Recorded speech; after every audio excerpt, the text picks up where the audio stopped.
Asteetan jatetxe berri bat irekiko dugu herrian, Oianguren parkean, Oianguren parkeko baserrian. Eta horrekin pixka bat berreskuratzen dugu aspaldiko gogo bat, ez? Hamarkada luzetan eman den jatetxe zerbitzu hori baserri horretan berreskuratzea, baina gainera ez edozein modutan egitea. Hezkuntzan, formazioan, elikaduran, gastronomian eta jasangarritasunean oinarritutako proiektu bat abiatzera goaz.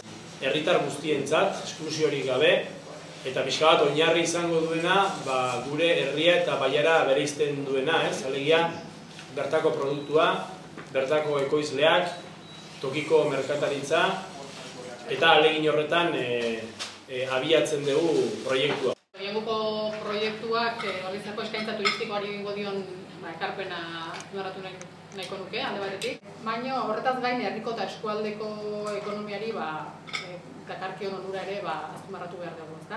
Gainera, Ordiziarrentzat eta eskualdeko biztanleentzat ere, kokagune paregabea duen aisiarako espazioan kalitatezko zerbitzu batez gozatzeko aukera izango da.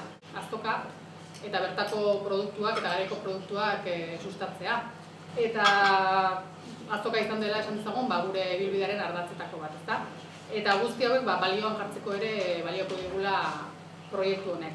Guretzat, lankidetza hitzarmen hau eta gauzatuko dugun proiektu honek erantzuten dio lehenengo gure hezkuntza ereduari. Bigarrengoa, guretzako ere importantea dena, kooperatibigintza sustatzea. Hirugarren, gastronomiak lagundu dezake bertako produktua bultzatzen, lagundu dezake bisitariak erakartzen, eta uste dut hor, badaukagula Euskal Herrian aberastasun bat, gure kulturarekin lotzen duena, eta Ordizia, Goierri horren adibide bat ere bada. Nik elementu horiek azpimarratuko nituzke, nolabait gure ikuspegitik, eta lehenengo promozioko bost ikasle hauek egingo duten lan hori kontestu batean ikintzen.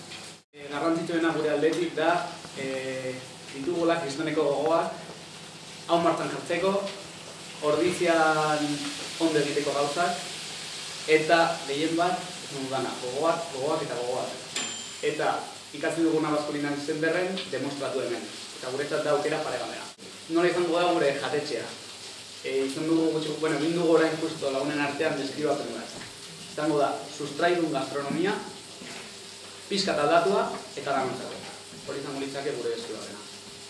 Hode, eskalako materiala analiz bitxiko. Bai esan dezakeguna da. Es los platos tomé, voy en platos. Sí. ¿Cuántas?